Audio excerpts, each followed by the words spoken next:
যেহেতু আপনার ওই জায়গার একটা প্রশ্ন উঠালেন, এই জন্য গতকালকে আমার একজনে জিজ্ঞেস করছিল ওই উপদেষ্টা লাইসেন্স পেলো কিভাবে। এখানে দেখেন আমি সেই সময় আইনটা আপনার পড়ে শুনাইতে পারি নাই, এখন আমি এই আইনের একটু অংশ পড়ে শুনে হয়তো আপনাদের সবাইকে ক্লিয়ার হবে, একটু মনোযোগ দিয়ে শুনে।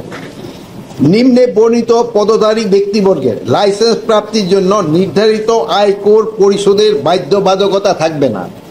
এরা হলো স্পিকার, ডেপুটি স্পিকার, মন্ত্রী, প্রতিমন্ত্রী, উপমন্ত্রী, সমপর্যায়ে সম্পন্ন ব্যক্তিবর্গ, সংসদ সদস্য, সিটি কর্পোরেশন মেয়র অবলিক ক শ্রেণী পৌরসভার মেয়র, জেলা পরিষদের প্রশাসক, উপজেলা পরিষদের চেয়ারম্যান, বিচারপতিবৃন্দ, সরকারি গেজেটে বিজ্ঞপ্তি সনদপ্রাপ্ত মুক্তিযোদ্ধা, জাতীয় বেতন স্কেলে ষষ্ঠ ও তদূর্ধ্ব গ্রেডভুক্ত কর্মরত অবসরপ্রাপ্ত সরকারি কর্মকর্তা, সামরিক বাহিনীতে কমিশনপ্রাপ্ত প্রথম শ্রেণী কর্মরত অবসরপ্রাপ্ত কর্মকর্তা, চলমান জাতীয় দলের শুটার যথাযথ কর্তৃপক্ষ কর্তৃক প্রত্যায়িত হবে।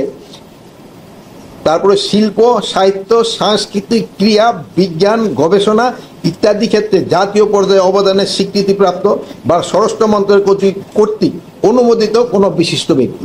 এদের কিন্তু ওই তিন লাগবে না। আর একটু শেষ করি, ওটা বলবে উপনিষেধে 32(1) এর ক, খ, গ, যবনিত ব্যক্তিদের ক্ষেত্রে বয়সের বাধ্যবাধকতাও থাকবে না। আপনারা আমার এই দুইটা প্রশ্নই করছিলেন, এই দুটোটা প্রশ্নে আমি উত্তর দিয়ে দিলাম। আপনারা যদি এখানে কেউ ফটোকপি করে নিতে চান নিতে পারেন।